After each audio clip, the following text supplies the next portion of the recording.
Gillette, that men's toiletry brand that has been around since 1905, has a new ad out, and it's highly controversial.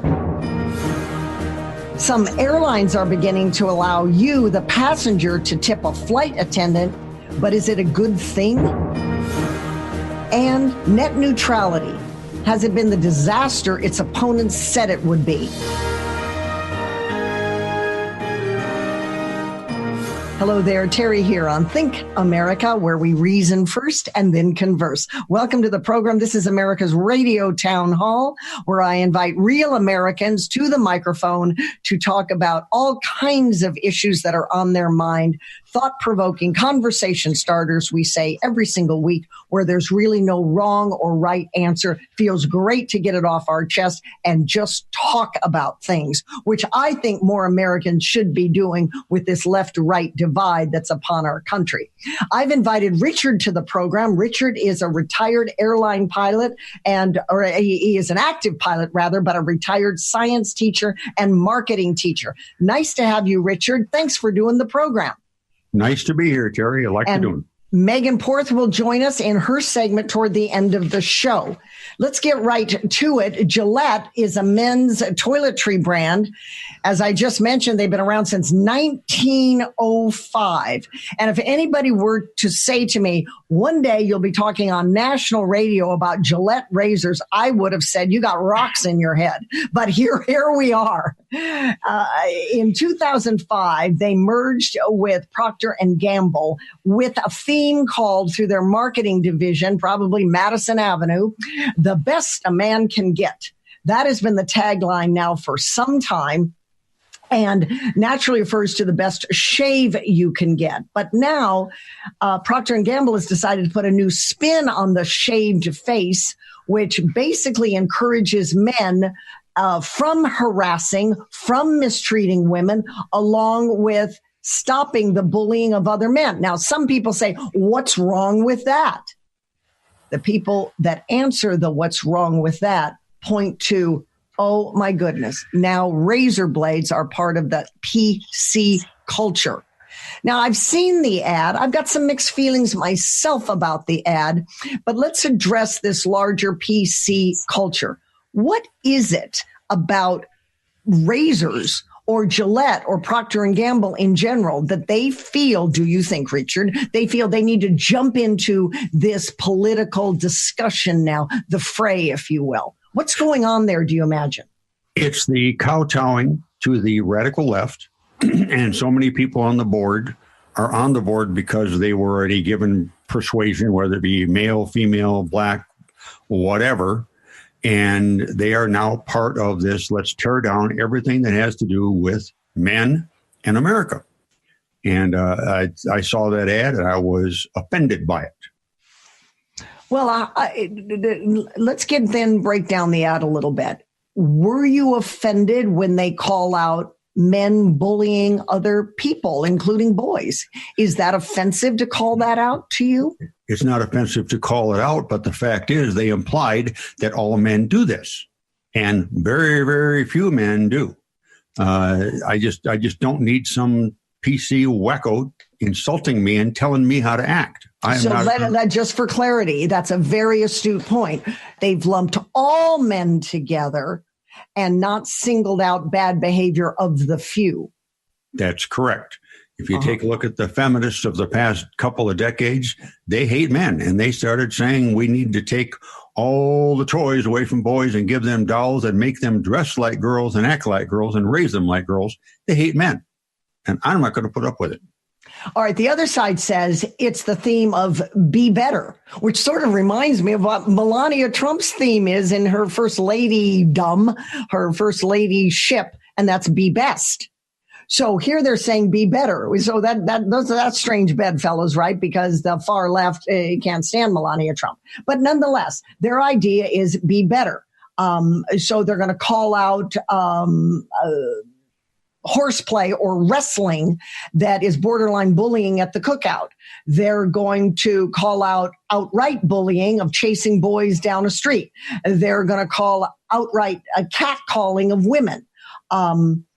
I'm with you. The writer lumped all men together. rather than Madison Avenue hiring writers that would look at a certain example in the beginning and the middle of the storyline, and then Gillette razor at the end of the storyline can be the savior to save that person from his bad behavior, which is typical beginning, middle, and an end to advertising storyboards anyway. Generally, there's a problem, and then the problem is somehow worked out in the middle of the conflict of the ad, and then it's resolved because of the wonderful product or service that they're advertising. That I don't see in this.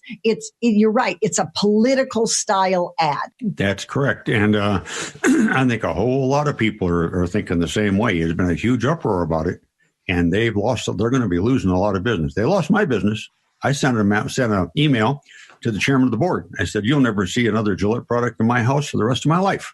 Mm-hmm. Yes, because they do in this, they frame every man as a universal aggressor. Every man is a potential rapist or a sexual offender. I don't know what you wrote to Procter & Gamble. I don't know exactly what your letter was, but I did read some letters online about what other people said that they wrote. They agree with you, so they're on your side.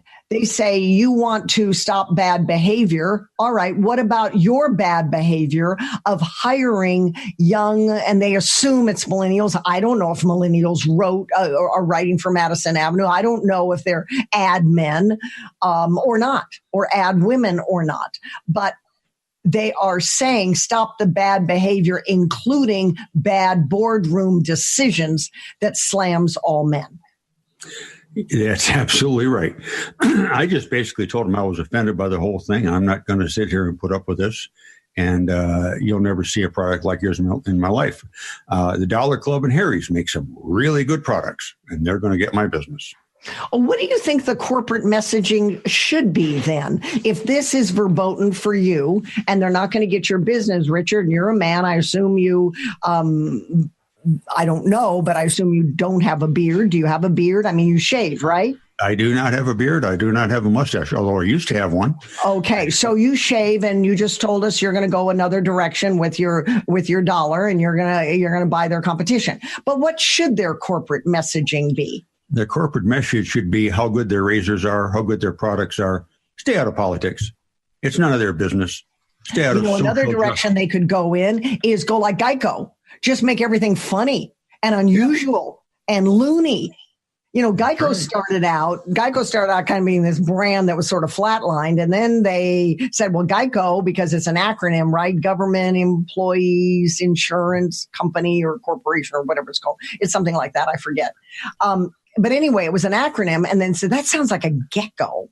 And then decided, okay, if Mickey Mouse can make it, let's have our gecko make it. And then that opened up the creativity to have all kinds of unique ads. And they're known for their unique ads. Other than the little gecko, I can't remember any particular ad, but they're all good, right? Because there's so many good ones, it kind of fades which one is the best. Yeah, they're all fun. The point where other advertising like Progressive is doing the same.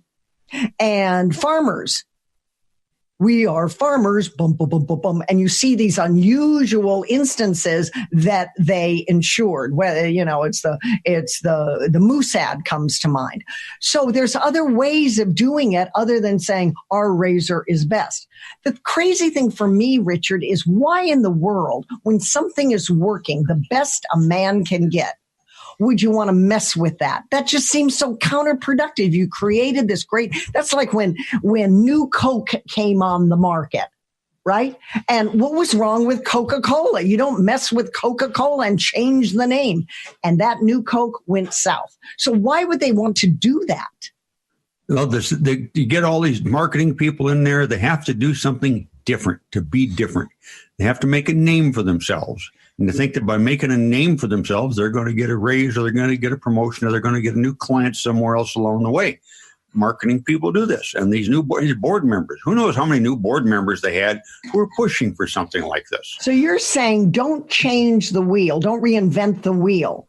if they've got a good thing going with the best a man can get, why don't they play off of that, just like these other successful ads do, like Geico? So they play off of the little gecko, and pretty soon they've got a new theme. In other words, they connect the dots to the next creative idea. So if I were in the boardroom, if I was an ad man or an ad woman, and I'm writing storyboard, I would go, it's the best a woman can get too. And you play off that masculinity, right?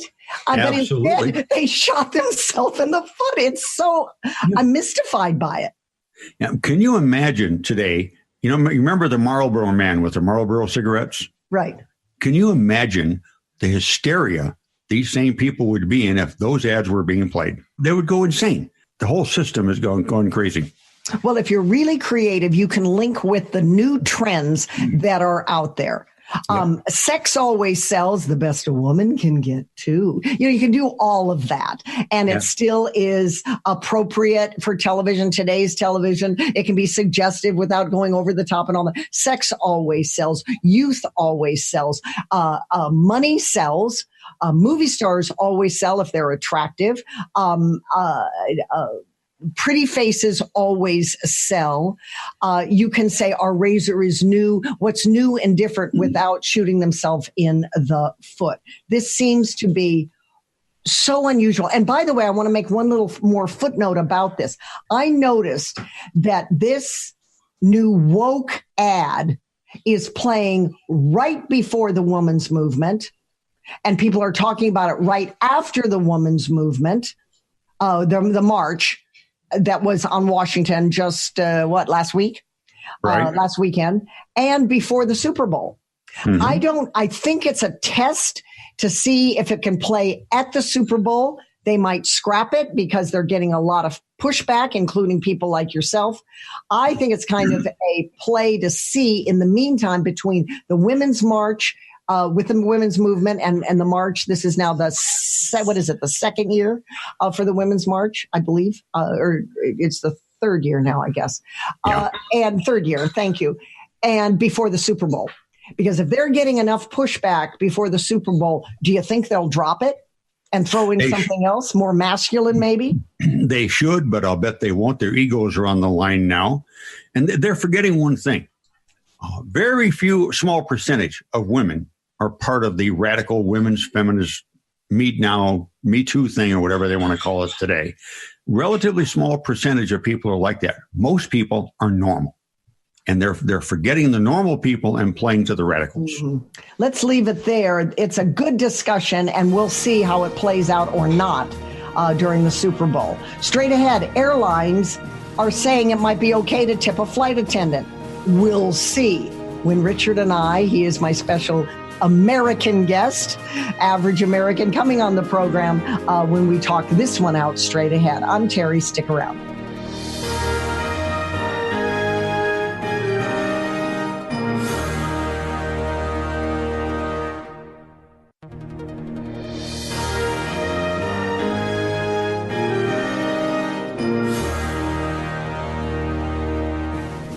Some airlines are beginning to allow you, the passenger, to tip a flight attendant. Some flight attendants seem to like this development. They wait on you, therefore more akin to how a waiter or a waitress does in a restaurant. But is this really a good thing in flight? And the reason why I pose that, Richard, is because the passenger, you are already paying for in-flight service, such as getting your drinks in a timely manner or your food and getting assistance with luggage and all the safety regulations, etc., that they have to remind you of. I think this is not a good thing. What do you think? I absolutely agree. And this airline, I know which one it is. I will not fly them now. You're paying enough. You're paying to get on the plane. You're paying for a special seat that's not cramped in the middle. You have to pay extra if you want to carry on a bag. You have to pay extra if you want to do this. You want to do that. You have to pay for your Coke. You have to pay for your water. If now I have to tip the flight attendant, I'm just not going to fly for him. But what if you tip me if it's a long flight and you order a drink and you don't tip them the first time? They may not come back. And I just don't need that kind of aggravation. Life's too short for that. My wife and I have decided from now on, if it's less than a 6-hour drive. We're going to drive everywhere we go from now on. Because by the time you get to the airport, put up with security, get in the plane, wait, get to another place, get your rental car. You can drive there faster than you can fly. You raise such a good point, and you're a pilot saying this. Yeah, you just don't need this aggravation from these people. You're paying enough. The ticket should be enough. The rest of it should be service. It might come as a surprise to my listening audience, but I'm not big on tipping anyway. I used to be a waitress back in the day when I was coming up through J school, journalism school, and you had to have the day job. And there was so much of the employer that felt that, oh, well, you'll make it up in tips, especially if you're young, especially if you're good looking.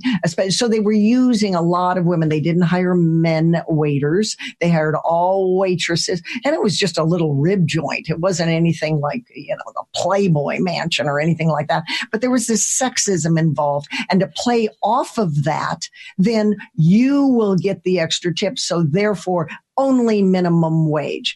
In Europe, when I travel in Europe and you walk into a linen tablecloth restaurant, that tip is expected to be paid, or the extra for the waiter in a tuxedo. It is a given. It is an eyeballed given that you walk in there with a cotton napkin and a tablecloth. It will be embedded, that extra, in the cost of the meal. And then okay, this is $25 a plate for pasta or whatever it is, but that's what you get. If not, go to a place where it's more of a, less of a restaurant and more of maybe a rotisserie, or maybe more of a stand-up bar where you get a pasta and a cappuccino or something quick on the fly where you're standing up eating, or you just get a little panini, a sandwich. This idea that you're always sort of working for the tip. There's a lot of downside to all of this. And now you're on a plane, and let's say somebody is working, a flight attendant, Richard, is working for a tip, and we've got a safety emergency that's upon us. And that woman or that man is more flirting or more cuddling up to, or giving extra time to a passenger because a 20 spot is going to land in her lap. I hate stuff like this. I want to be treated like everybody else. And whether I tip or not shouldn't even be a question. Do you think as a pilot, some of the airlines would listen to pilots' response on this? I know that the airline that we're talking about right now is Frontier. They're experimenting with this. And the story that I read on this, by the way, came out of Philadelphia, at their CBS local affiliate in Philadelphia. So the point is, do you think pilots might have a say on this? After all, they're the captain of that flight. It's their flight. I don't think they would listen to pilots at all. Pilots are employees, and they can be replaced. They're there to fly the plane, and these kind of decisions are made by management, and management doesn't listen to the pilots at all. And yet the pilot is the boss in flight. In front of the plane and flying the plane, but they don't care what they're going to think. It is. Am I wrong? I mean, if you walk into a courtroom and it's that Judge Smith's courtroom, you do it his way. He commands that courtroom. It's always my understanding that the pilot commands that ship in flight from the time it takes off to the time it lands. So why couldn't a pilot say, listen, I know I fly for Frontier and I know I'm an employee, but when I am at the controls, this will not happen because of safety reasons. He could cite all kinds of, he could finesse it actually. They would not allow that. That pilot would be fired. The pilot is not given that kind of freedom. The management does it. The marketing people do it. And that's just something that they do.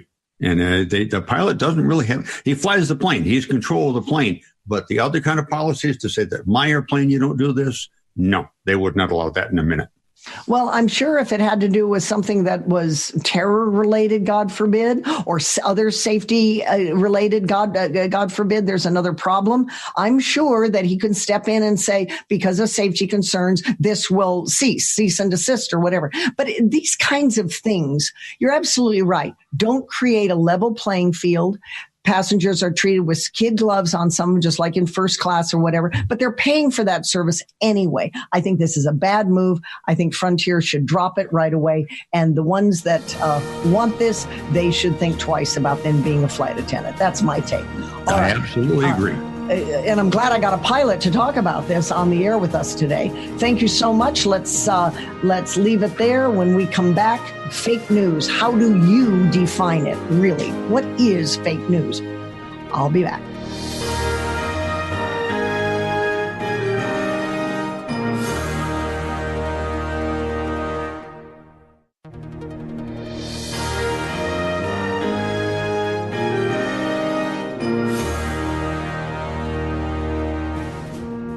We're back on Think America with Terry Gilberg. I'm delighted to introduce Jim Angle to the program. You already know his name. He's a highly prestigious, award-winning journalist and former chief Washington correspondent for Fox News in D.C.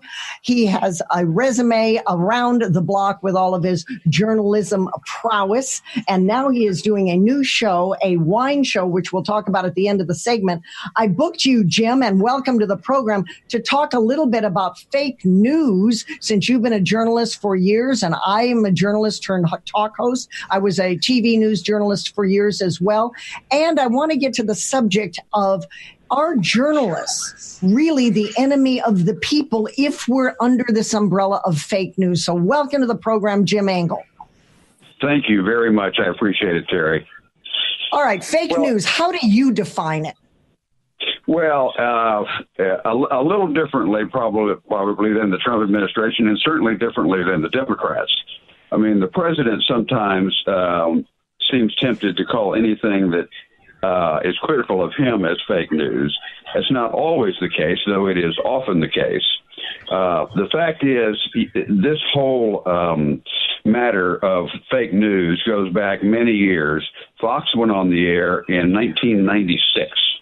I joined Fox a week before they went on the air. At the time, Roger Ailes had been in the media for quite a while, and had recognized that a lot of the times you got coverage that was so slanted that it wasn't fair or balanced. And so he began the Fox News Channel with the motto of fair and balanced, which was an effort to correct what he saw as a tilt. And indeed it was in those days. And during the Trump years, it's gotten even worse. And don't you also think that fake news is not just it is something tilted too far to one side politically, but it's also not telling the whole story? Sometimes I'm booked at high schools or Rotary clubs or Kiwanis clubs or women's groups to talk about this phenomenon. And I always add the caveat, it's not the whole story. It just isn't the spin or the slant, Jim. But I find that, for example, at the pro-life march, where the young teens are confronted by the senior citizen Native American with the drum. Now, if you just see a little snapshot of that, that's really not the whole story. And certainly it's not the whole context of which we are to judge a story. So it's negating the big picture, and context is everything. Well, right. And that is a very good example, in fact, because what happened was that the media, many of the media, immediately jumped to a conclusion that it had to be these college kids who were confronting this Native American veteran, when in fact high school kid. Oh, I'm sorry. Yeah, that's right. You're right. Yeah. Who had approached these kids. They didn't approach him, but many of the accounts leapt to that conclusion, in part because they were wearing Make America Great Again caps. And some of the Democrats were so incensed by this without knowing the facts that one Democrat actually proposed making the wearing of Make America Great Again caps, wanted to ban it forever, so that if you would be guilty of a crime if you wore a Trump hat. Now, that is going pretty far. But it was based on the fact that they had completely misinterpreted a totally wrong-headed view of what had happened in this account. It was about a 2-hour tape, so you had to dedicate some time. But that is what members of Congress and political activists should do if they want to be accurate, and not to have to eat their words later on, as many had to do. Do you think, Jim, that, and this has crossed my mind a number of times, that the next Roger Ailes or the next somebody with a lot of money that wants to correct some of this wrong that we see in particularly broadcast news might come along and say, all right, I'm starting a brand new Fox News or Fox 2 or call it whatever you want to call it. And it's going to be poker-faced anchors, people with a lot of clothes on. That goes for, that's a little dig to some of the women that are too scantily dressed, Americans tell me. I got that, actually. And that will deliver news with a poker face. And if you don't, you're gone. And just have the facts, ma'am, and nothing but the facts. Because what I see is even if there's a shot on an anchor, oftentimes then they'll pan back and you get this panel, and the panel is all commentary. So to the naked eye out there, the average American that doesn't really know, they think everybody who's on a panel is the anchor and they're telling the truth. The point being, I believe news has become commentary all the time, or at least over 75% of the time. And the average American can't distinguish, and thus it breeds this kind of two camps to listen to the news, either the camp on the left or the camp on the right. Yeah, and that's true. And, you know, at least on Fox, the commentary is reserved for the evening hours for the most part. You don't get much commentary during the 4, 5, 6, and 7 o'clock hours. But then as you go on to the evening, the more political nature, the more commentary you get at, 8, 9, 10, 11 o'clock at night. And that's sort of the way it is. Unfortunately, on MSNBC, it runs all day long. And even in what pretend to be straight news shows, you get a lot of commentary. And there's nothing wrong with commentary as long as it is clear that is what it is. But that is not the case. Quite often with CNN, particularly MSNBC, you don't know that it's supposed to be commentary because it's presented as if it were fact. And that's what is disturbing about the recent trends. It feeds this fake news kind of phenomenon that's upon us. Let me segue, Jim, to your thoughts on these terms that people on the left in particular, and I'm talking about the leftists, not your average liberal, but the leftists are saying, we are not the enemy of the people. And this has become kind of this mantra now. Now, Trump isn't particularly Pontius Pilate washing his hands of this when he tweets out these rather bombastic sayings. Well, you must be enemy of the people because you do fake news. But there again, it's not in the context in which the tweet was. But nonetheless, how do journalists start to counter that if the American public now believes journalists, good journalists, of which there are many, and I know hundreds of good journalists, they believe that we are the enemy of the people? Well, yeah, and the reason is because many journalists do really stupid things. They make unjustified leaps.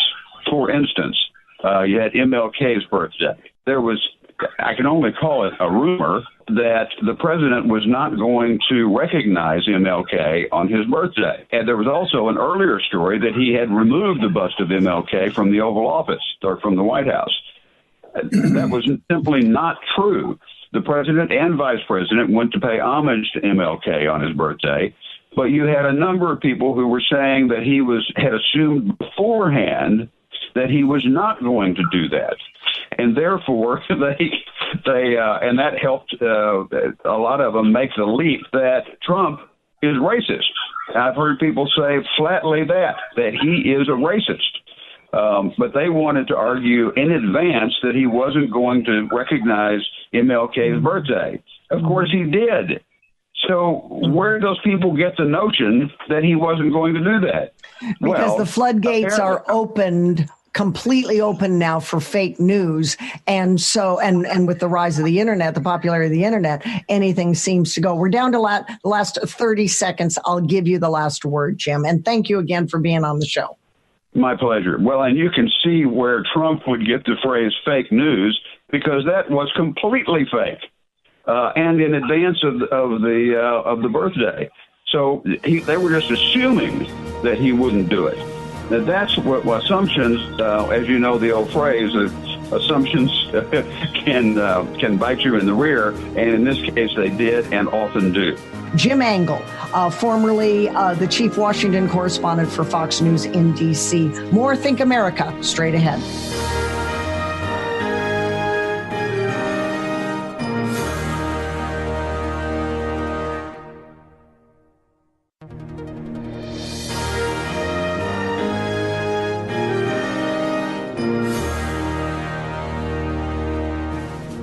You're listening to Think America with Terry Gilbert. You can find me on Facebook at Terry Talk Radio. I post a lot of thought-provoking conversation starters on my Facebook page.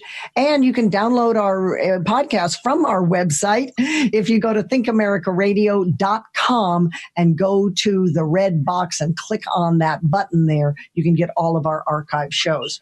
Richard, loved having Jim Angle on the program. What stood out in your mind about his interview? I think if the news deliberately distorts and lies and makes up stories, then in fact they are the enemy of the people, because they're the enemy of this country, and you have to have truth in the news in order to have a free society. You know, it's interesting that you say that, because when Jim Acosta was banned for being in Trump's face and egging him on and trying to be what I say is the guy on the soapbox and sort of dominating the conversation and not polite to fellow journalists. All of a sudden, it was First Amendment. Oh, my goodness, we got to get him back in there. We're going to sue. We're going to sue. We're going to sue. And yet you don't have a license, Jim Acosta, or me or anybody else, or Jim Angle or anybody else, to do what we do. You know, we need to be monitored from within. And in that particular case, President Trump clipped his wings and monitored him within the context of the Trump press conference. But boy, when it's part of First Amendment and when they get their wings clipped, they scream loud and it's a First Amendment. So with regard to enemy of the people, maybe you're right. You can't monitor your own work. Maybe there shouldn't be this free reign, because somebody's got to, considering there is no licensing for the job. Let's move on. I'd like to talk to you about what your feeling is about net neutrality, Richard, since the disaster that its opponents said would happen in 2017 if the then net neutrality rules and regs were repealed. That hasn't exactly happened.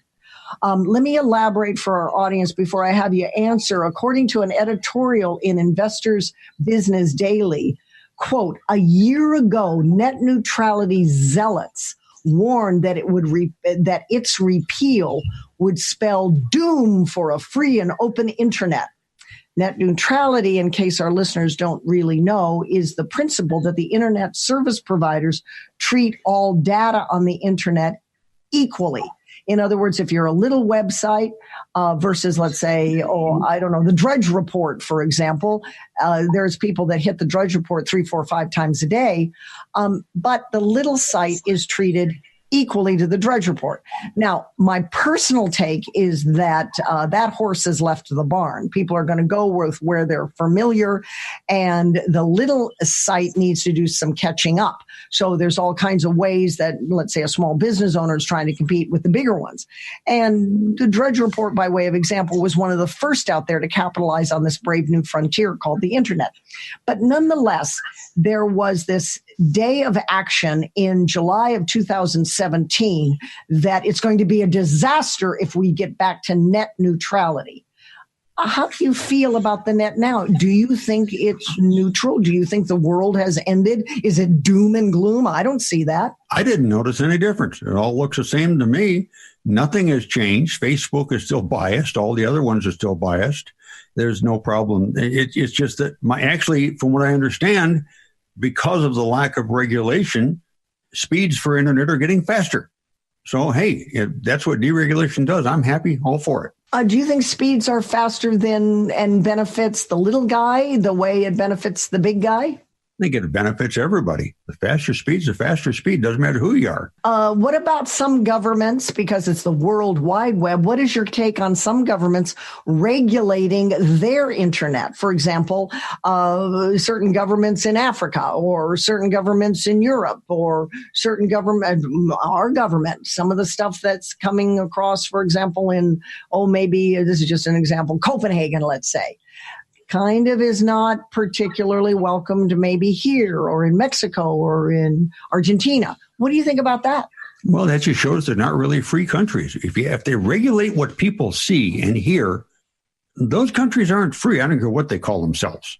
Anytime you do that, you got a problem. Government needs to stay out of it. Well, say that to the FBI that says over 60% of the worldwide internet is XXX. Well, you don't have to watch it. Then the onus is back on the person to keep himself off that or not, keep kids off that. This whole net neutrality, I'm kind of with you. I haven't seen a big deal over the last 2 years, the way many, many doomsayers would say, oh my goodness, this is going to repeal where we are already and it will not be a free and open internet. I don't think that happened. And yet the FCC chairman had to cancel appearances at the Consumer Electronics Show. I do remember that. Let's hear what Megan Porth has to say when she joins us straight ahead. She'll have a lot to say since she's an attorney and has a legal eagle eye on things like this. I'll be right back. Stick around.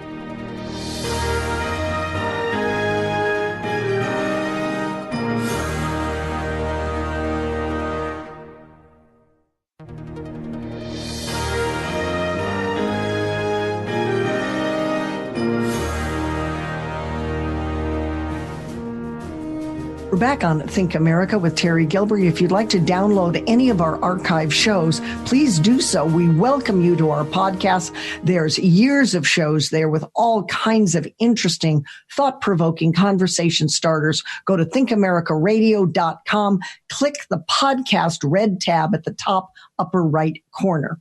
Megan Porth has joined us. She's an attorney. As you know, she always comes in contributing to the last segment of the show. Plus, she does Change Your Life Technology.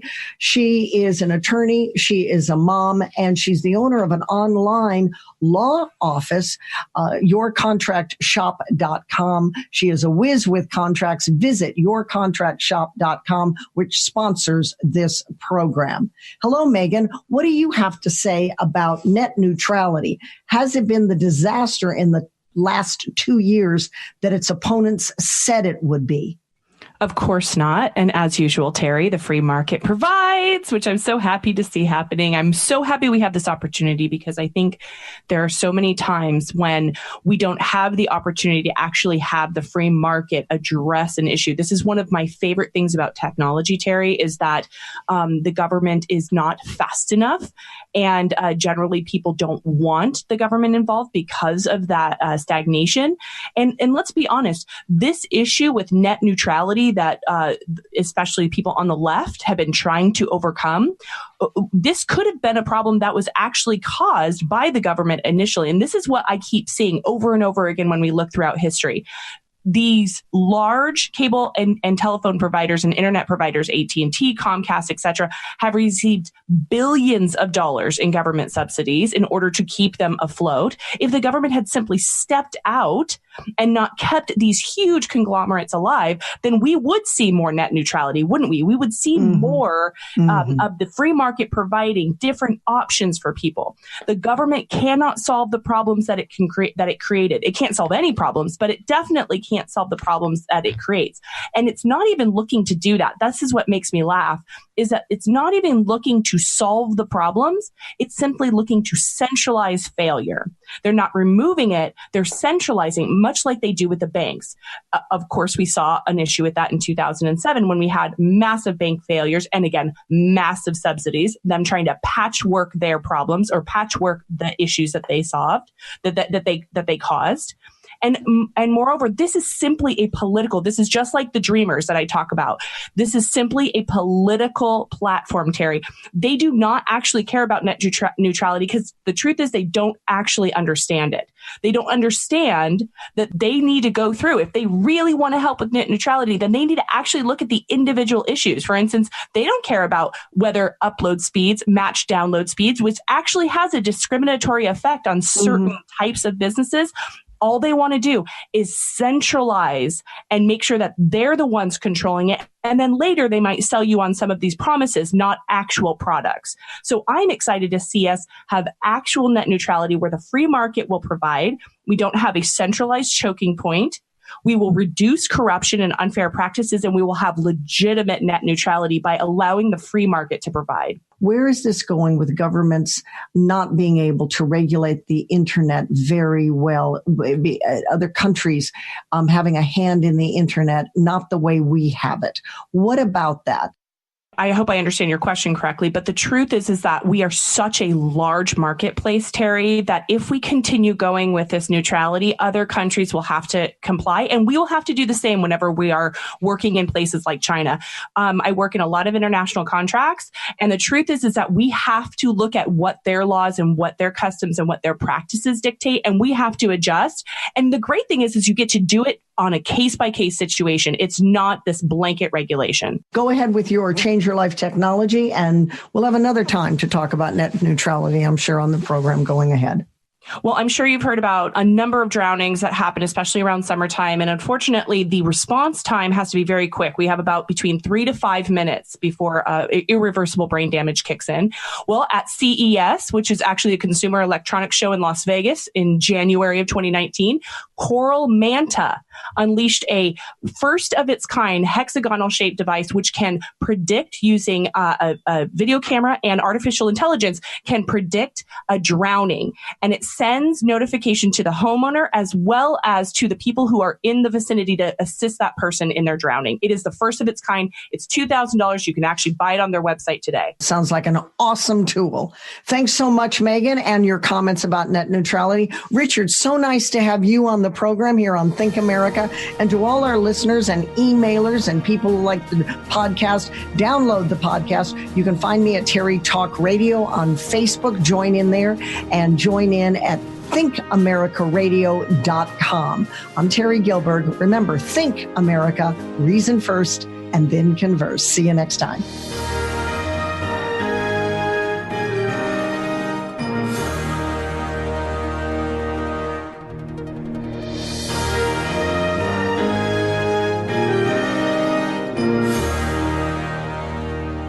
When there's a shutdown, or if you're out of work in general, there's always professional cuddling. We'll talk about this trend on the program today. Is stand-up comedy really doomed because of the PC culture?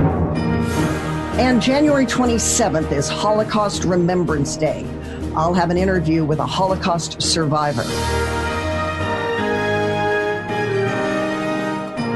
Hello there, Terry here on Think America, where we reason first and then converse. I'm Terry Gilbert. This is America's Radio Town Hall. I invite everyday Americans to the program to talk with me about everyday real American issues, thought-provoking, where we create conversation starters and where there's no real wrong answer, nor real right answer, but we have a conversation, and often about things that are not in the headline. So welcome to the program. Another edition of Think America kicks off right now. I welcome Richard to the microphone. Richard joins us from the Southwest. He is a pilot. In fact, he won the federal government's Master Pilot Award, and he is a retired science teacher and marketing teacher. Hello, Richard. Nice to have you. Good to be here, Terry. And Megan will join us. Megan Porth always joins us towards the end of the show after our interviews are over, so we welcome her as well. Let's get right to it, Richard. I want to get to this issue of stand-up comedy being doomed. A lot of comedians are saying, yes, it is. And they point to the PC culture that has kind of ruined their gig or ruined their spotlight on them when they've had in the past free range to talk about any subject and talk about any person or groups of people, it seems. So they're the ones that saying, perhaps. I thought this would be interesting to kick off the show. It's not something that you often see in the newspapers or on mainstream television news. Some comedians are, in fact, pointing too much to censorship, they call it, and overall scrutiny of their writing and their performance. And what they say is that in a world of political correctness, their creativity is squashed, and the way they perform their creativity is scrutinized to the point where they can't do it anymore. Now, the standard is whatever they've made it in the past. And they used to write whatever they wanted to write, and they performed however they wanted to perform. They acknowledged that the scrutiny should be done for television because television is monitored with the Federal Communications Commission. And of course, a lot of stand-up comedians use a lot of nasty language. With the FCC, you can't do that except at certain times at night on certain cable programs. I won't get into the weeds on that so much, Richard, but they say this is a live act.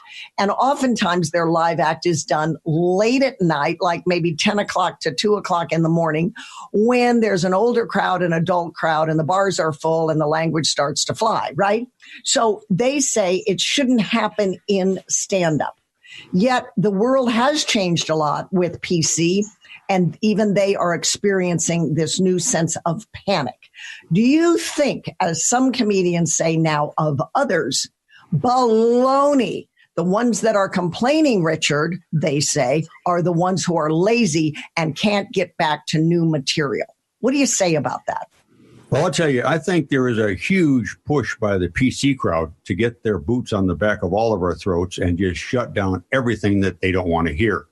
However, there are some who are still standing up to them. Some of the TV shows have come back that were shut down because of PC. And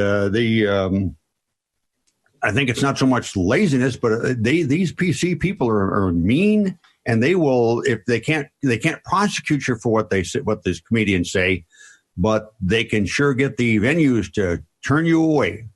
And I think it is in danger of being shut down. There were 3 that have kind of gotten into trouble, 2 more in trouble that come to mind than the third, but I'll mention all 3, Richard. One is Louis C.K. for sexual harassment, and the Me Too movement has gotten to him. The other is Aziz Ansari, less so with Aziz, but still kind of along those same threads. And the third one is Kevin Hart, who, lost a host job to the Oscars this year. Now, all of them have been more or less, and there's a range here, in trouble with Me Too, more or less. Kevin Hart more for alleged, I want to emphasize that word, alleged racism in tweets years ago.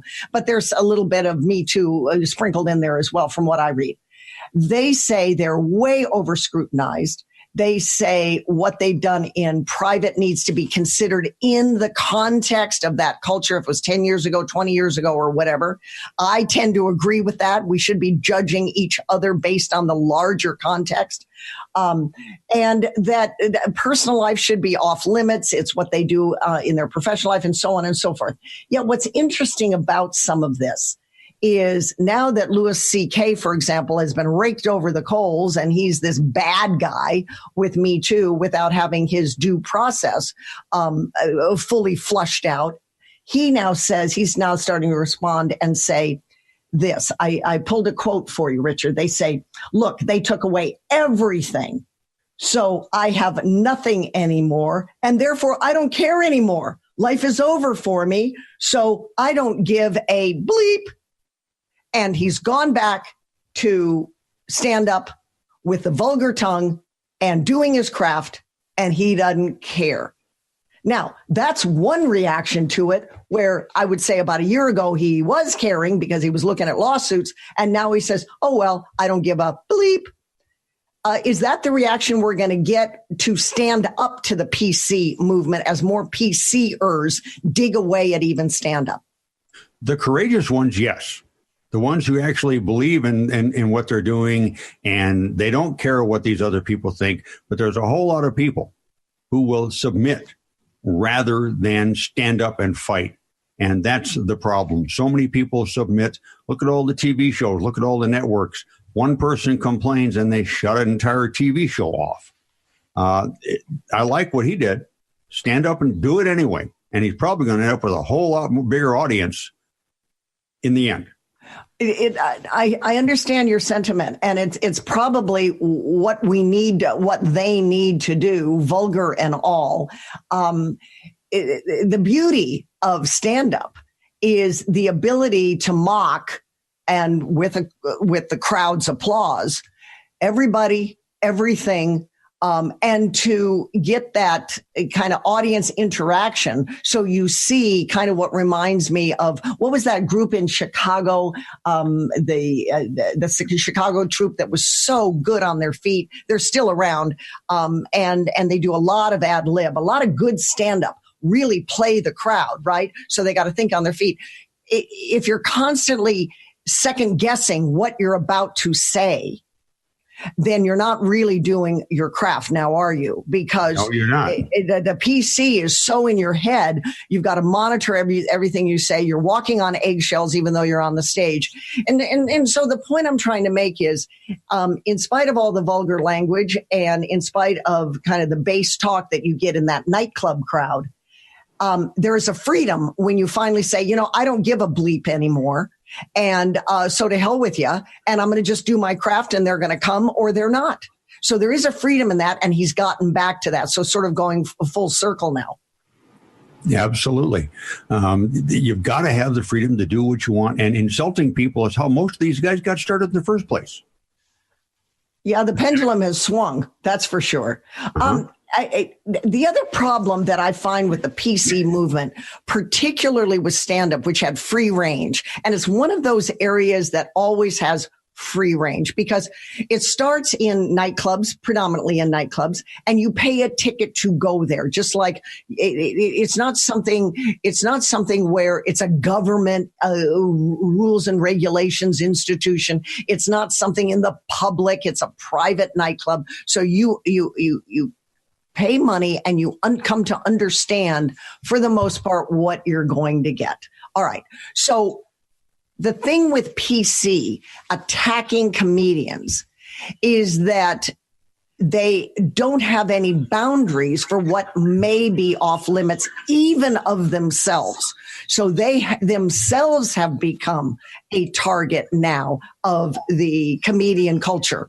Whereas a lot of comedians coming from the left, a lot out of Hollywood and New York, because that's where the stand-up is. That's where you're going to make it. Either you're going to make it in New York or you're going to make it in Hollywood. They're actually turning on their own, so to speak. I find that very interesting. I think it's very refreshing, and hey, it's good that they do. Yeah, I think the word I was thinking of was Second City out of Chicago. That's that they're not stand-up, but they do instantaneous comedy on all kinds of things that's sort of thrown at them from the crowd. So somebody will yell out hamburger and somebody will yell out bathtub, and they're able to make a scene from it. Even Second City is being thwarted in their impromptu scenes. Where will PC stop, do you think, Richard? It's not going to stop until there's a actual almost a rebellion against it. So many people have been cowed by it, frightened to death of it, that in this Me Too movement, I'm sorry, that is part of PC anymore. That look what they tried to do to Kavanaugh. And it's just, they get everybody so afraid of their own shadow that it's going to get worse, I think, unfortunately, unless people start standing up and say, in your face, I don't give a damn. And I'm going to do what I want, and I'm going to say what I want anyway. You mentioned Kavanaugh, and I know that a lot of these stand-up comedians are on the left, and I would imagine Louis C.K. doesn't think much of Kavanaugh. And yet, in some respects, they're in the same boat, being poisoned to do what they do, what it is that they do in life, by a PC culture run amok. It's very interesting to look at this, that the PC culture is eating their own. But the thing is, there's no PC when it comes to attacking conservatives. They are allowed to do anything they want and say whatever they want, no matter how vile it is. It's only a one-sided thing. Getting back to Kevin Hart now, I don't know. I haven't followed it that closely, but I don't think the Oscars has a host at this point. Do you? Not that I've heard of. They don't. Right. Of course, they're losing their audience anyway because of their political shenanigans. But as far as I know, they don't have anything. So now what's going to happen? I mean, this just points out how far aflung it is now. It's taken to the extreme.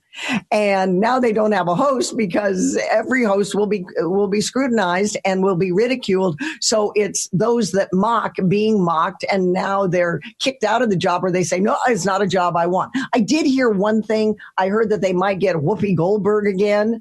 Whoopi's a talented gal, but it's a has-been. She's done this before.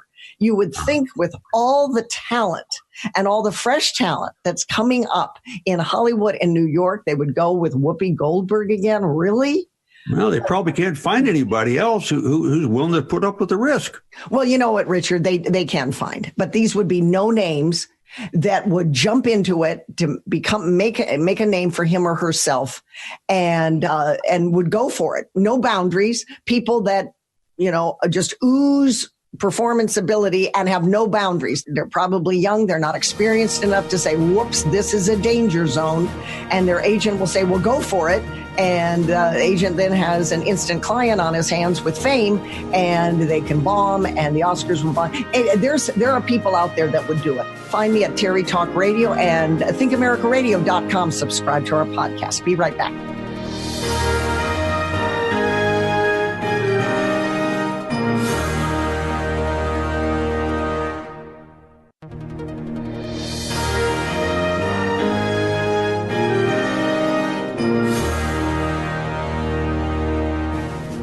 When there is a shutdown, or if you're out of work in general, there's always, wait for it, professional cuddling to make the living. I am not kidding, folks. In Lawrence, Kansas, a woman is paid to hug and to snuggle with you for $80 an hour, sometimes $100 an hour. And she's called, and it's not just women too, but more women do this.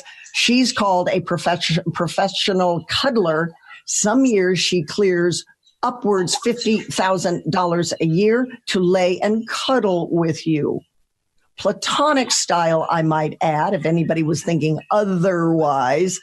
A lot of these women say that it's the best form of therapy for many emotional hurts, and for them it's a living, so what's not to like? Richard, have a stab at that one. Well, I tell you, I hadn't heard about it before. But, hey, if you can make money at it, I guess it's okay. I would have some serious reservations about doing it myself, because you never know what somebody's going to claim you did, especially if they think you got money. And you also got to wonder, well, did the person shower that day? Have they been crying all day long and never dried their eyes, so there is makeup and mascara running down their face and they need to brush their teeth as well? Probably not. Although I did go to one site, and the site is called cuddlecomfort.com.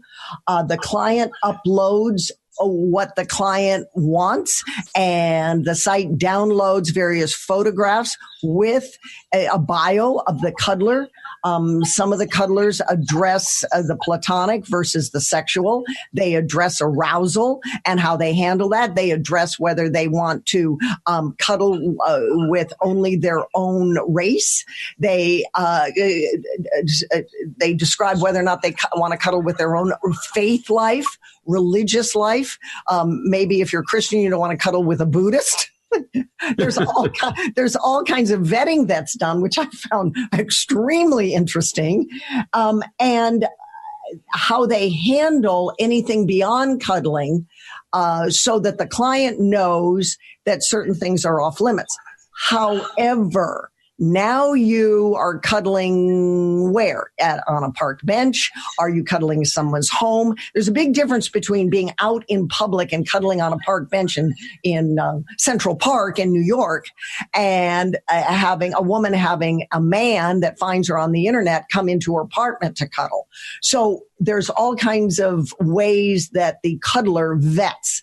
I'm with you. I think this is kind of a scary thing. I would never do this, but the money is alluring to many of them. Yep. It's a lot of women. Hey, it sure beats babysitting. It gives you a lot more money, and what the heck? But it does have its risks. I don't think I'd be willing to do that on either side of it. Do you think more men should be doing this than women? I think there'd be a lot of men volunteering, but they'd want to make sure that the only person they cuddled with is a woman. That would be in their bio, and then they'd be accused of being homophobic or something. That's the problem. Each one, by the way, is an independent contractor. Each one has to download photos. Each one has to sort of talk about with if they're kind, if they're a good listener, if their cuddling is quasi gentle or quasi hard. Are they a hard hugger? For example, it's really bizarre. It's just bizarre. Yeah, I didn't know there was a hard hugger or not. We won't go. We won't go there. And then on the site, there are all kinds of Q&A, frequently asked questions. What happens when arousal occurs? And then the person that's being vetted answers that. So there's all this screening to get a hug. Most of them say, look, I will lay with you platonic style, or I will hug you and hold your hand in a public park or at a McDonald's, or we'll just talk over coffee and we'll, have our knees together. There's various degrees of cuddling, which I found, well, if you and I are having coffee and all we do is knee each other, I don't think that's cuddling. But on the positive side, the therapy that they say is involved in all of this is very, very good. And so I have to wonder about how many people are so hurt out there in modern society. Some come, they're the victim of a divorce, or it's a teenager whose mom is now in prison, or all kinds of stories. So all of this is vetted out through the independent contractor. I just wonder about some of these independent contractors that are not skilled enough in psychology to sort of understand what kind of world they're entering, what kind of working world they're entering with the public that wants to come and have more than just a simple hug, but laying down platonic style. That's what I worry about. It could be really dangerous. There's all kinds of weird people out there. If I were one of those girls, I'd learn how to do a massage and I'd go to a real massage parlor where they give legitimate massages. And I think that would do the customer more good anyway. Yeah, it probably would. But then the customer doesn't get to tell the cuddler about his broken heart. Well, I had a massage not too long ago where I had to tell her to shut up. She wouldn't stop talking. You know what else I worry about? And we've got to leave this segment. One other thing I worry about is the underage kids. 17 years old, goes to a professional cuddler, and the professional cuddler is a woman, let's say, and all of a sudden you've got some kind of underage problem because you laid down with a 17-year-old boy, let's say. I find it kind of a bizarre profession, but they're getting clicks on the websites that offer this. You're listening to Think America with Terry Gilbert.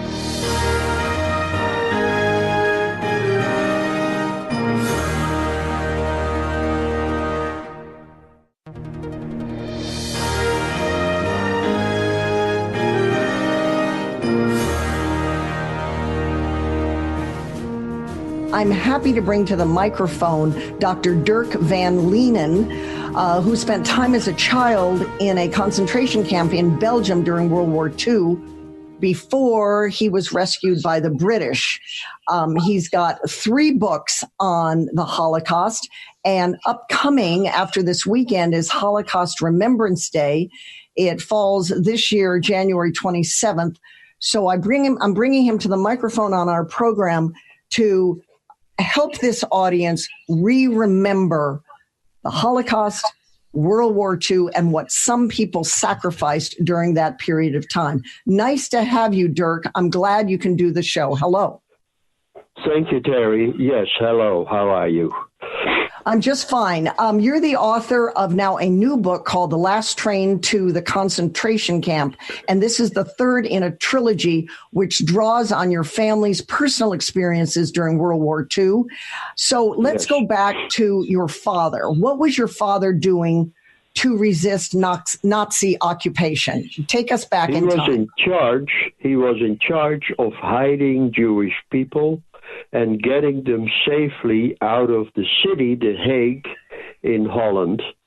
Well, the city was totally closed off by roadblocks. It was curfew, so you could not get on the road, let alone with Jewish people, because they had to show their ID and were immediately arrested. And so they had to do everything to get these people safely out of the city and into hiding places in the country. And through the years of war, 2-3 years of war, they were able to get more than 1,000 people to safety and survive.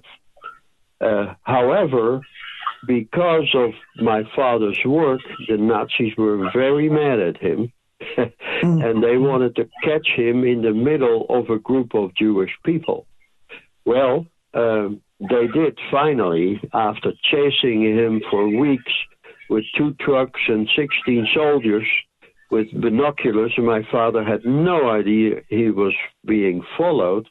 But then they caught him, and all the details on how that worked and what that is in my 3rd book. Then my father was tortured for 5 days to surrender more addresses of hiding places. And later my father said, they could have killed me. I would not care. I would never, ever give up any hiding place addresses. And so that's how we ended up, the whole family ended up on a train to the concentration camp, which was the most horrible thing because it took 4 days and 4 nights without food, without water, without a bathroom, standing in a cattle car in the dark. It was the most horrifying trip. How old were you, Dirk, at that time? And I was almost 6 years old. So I was still 5 years, and it made a huge impression on me, of course, on my soul, and I really had a hard time writing this book because the other books are in a way uplifting on how they were able to save people and how the war proceeded and all the details on the lack of everything. They turned off the electricity, the water. It was very hard to find fuel for your little pot stove. You couldn't buy coal or oil. And so the lack of everything was a burden on the whole population. And those people that didn't have any backup, they died on the streets from hunger or exhaustion or cold. It was a time that I cannot describe sufficiently. God bless you. Going back to your father, did he pass in a concentration camp? Or no. Because the notes I have from you is that you were rescued by the British. Was your father as lucky? Yeah, the whole family was rescued by the British. And that was a glorious day. And most of the people in the camp, 60,000 people, among whom Anne Frank, who died there, those people had not had any food for months. The Nazis did not have any food left, hardly for themselves. And so people were just walking around like skins over a skeleton and falling dead in the streets of the camp and everywhere. And that was the most horrifying sight, were mountains of dead bodies just thrown on a heap. And my father, mother, and me, we were quickly shipped back to Holland, which in a way became also a big problem because Holland was still occupied. Mm-hmm. And it when we arrived, we found our house. Tell me about the deportation experience. Take me through that. Yeah. They had holding places where they gathered up the Jewish people, and anybody that was helping the Jewish people, like my father and mother, they were also arrested and taken. And it was the holding cells were huge. They were a big factory hall where there was only water, the people were not fed, and they were kept in those holding places until they had a trainload full every time. Mm-hmm. And in Holland there's also a holding camp where in that's a monument right now, where people were held until they had enough to put them on a train. And like I said, the experience was horrifying, only going there, let alone arriving. But we were lucky because we arrived at midnight. And at midnight, the soldiers were not able to tattoo people.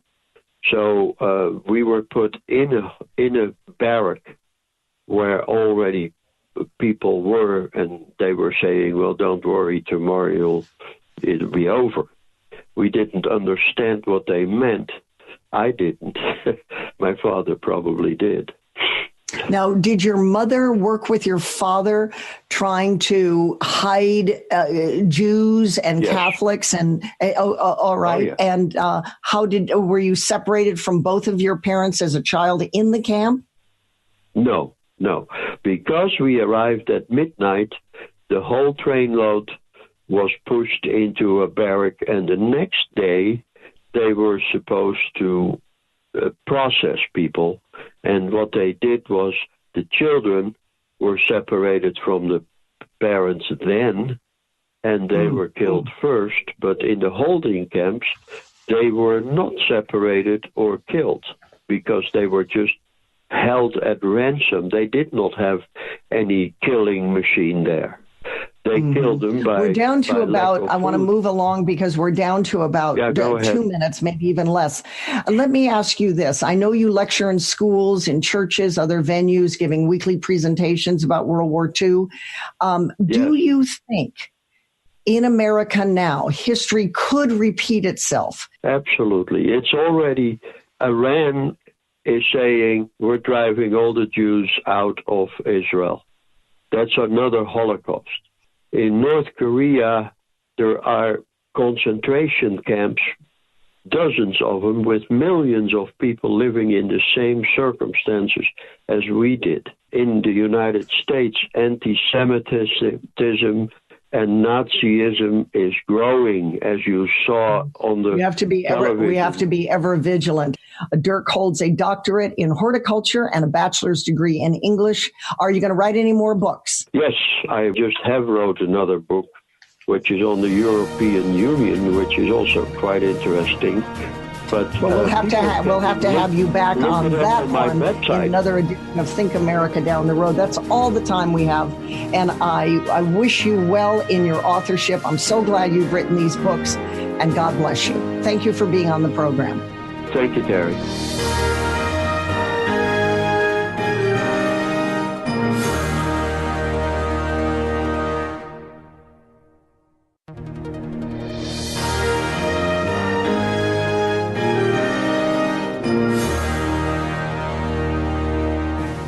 Find all of our archive shows on our podcast. Go to thinkamericaradio.com, see the red corner button, and click that on our homepage, and you can download all of our archive shows. Let us know what you think, too.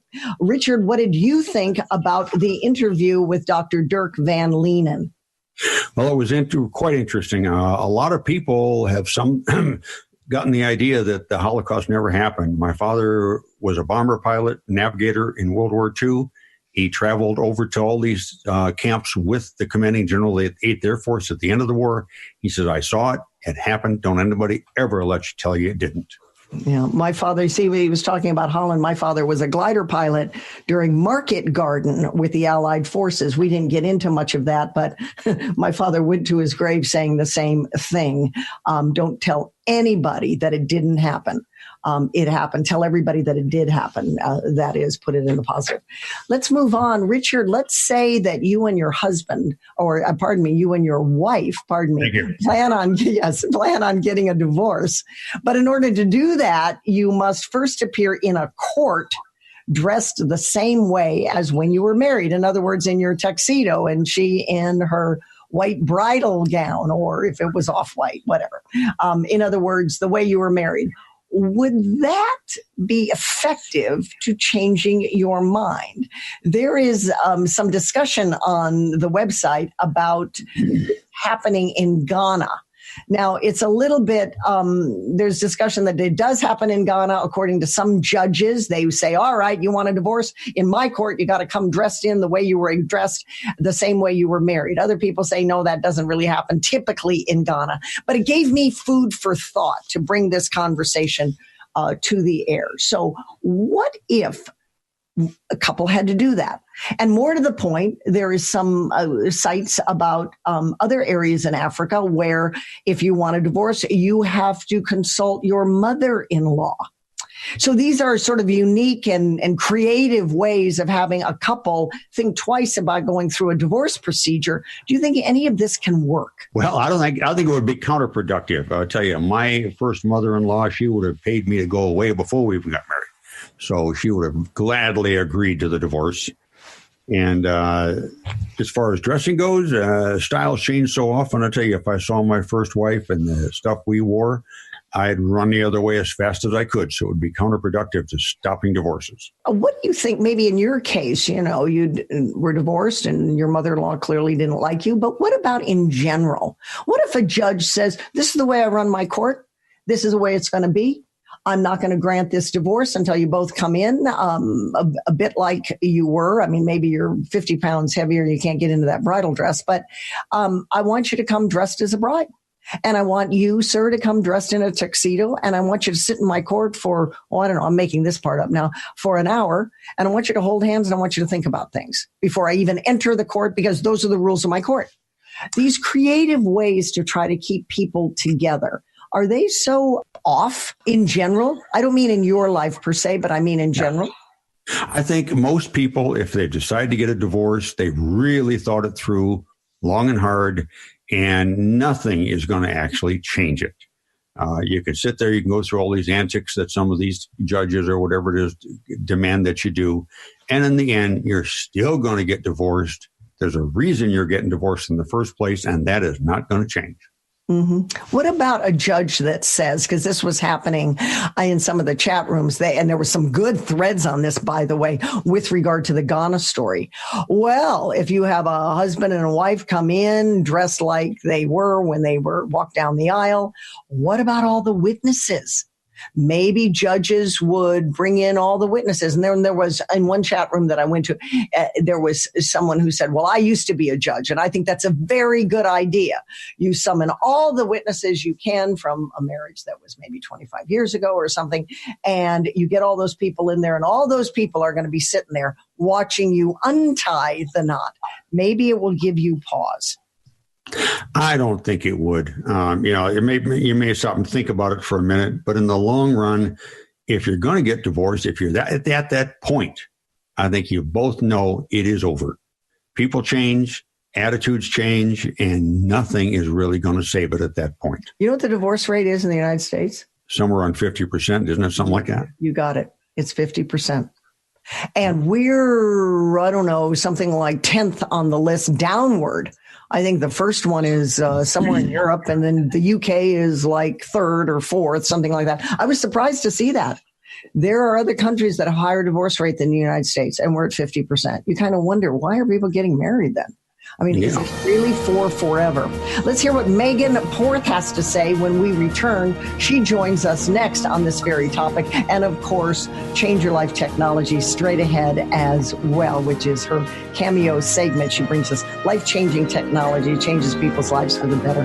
Every single edition of Think America. Be right back.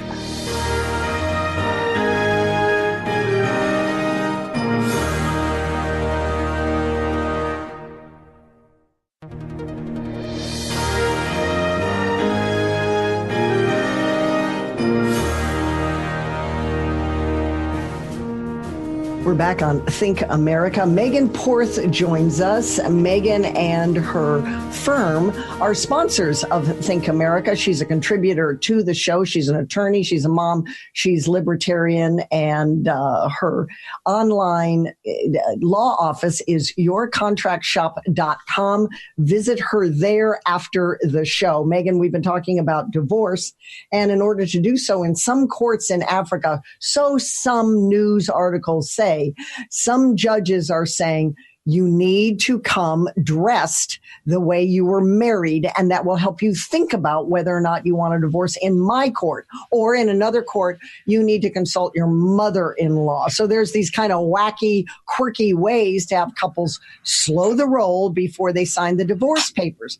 I think there's some good to that, even though some of these suggestions are a bit wacky. What do you think? I think that that's exceptionally demeaning and super weird, Terry. I'm going to be honest with you.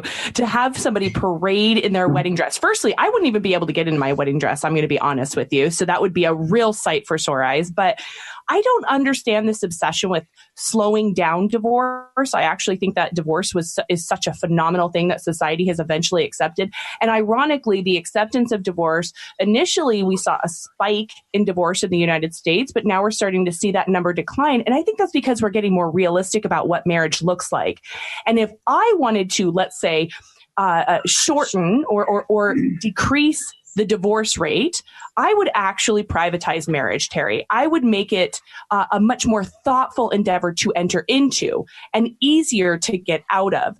I think if we make it something like a contractual relationship, which is essentially what marriage actually is, it would actually slow down the marriage rate. It would create more thoughtful marriages. It would allow people to discuss things like assets, child support during the honeymoon phase, which is something that we actually even use in business law. When I talk to people about an operating agreement, I say, hey, we all still like each other, much like a prenup. Why not make people come together in a highly intellectual, thoughtful way where we're determining what marriage actually looks like? It's not this Cinderella pie in the sky situation where everybody is happy-go-lucky and they lived happily ever after. That's when the real work starts, Terry. So why not have the sobriety that's necessary to go into a marriage initially, right off the bat? Don't focus on the wedding. Don't focus on the wedding dress. Focus on what it's going to actually look like, what it's going to take to make this marriage work. You know, people are going to be listening and go, that Megan Porth is a killjoy. I'm in law and I'm 20 years old and I don't even want to finish college. I love the girl in biology class and we're going to do it and we're going to go to the justice of the peace and it's going to be Las Vegas. And I'm not listening to that Megan Porth. She's too reasonable and practical. And we're just going to be romance the city. And yes, it is Cinderella because she's the cutest damn thing in bio class. Well, you can imagine what my poor husband of 11 years must think about all of this. But you can have romance within all of that. I know that contracts, and again, I am a contracts attorney, so I get this, Terry. You can actually have the romance there. But if we are sober, if we are engaged, if we are thoughtful, if we are intelligent and we are mature about this from the front end, I think actually we will see a decrease in divorce on the back end. And even when there is a divorce, especially for the children, Terry, because the children who are the ones who suffer the most through divorce, if a lot of these details are already worked out before they're even born, I think we will see a lot less childhood trauma originating. You are too practical. And let me remind this audience what my father used to always say, jokingly, of course: romance without finance is a nuisance.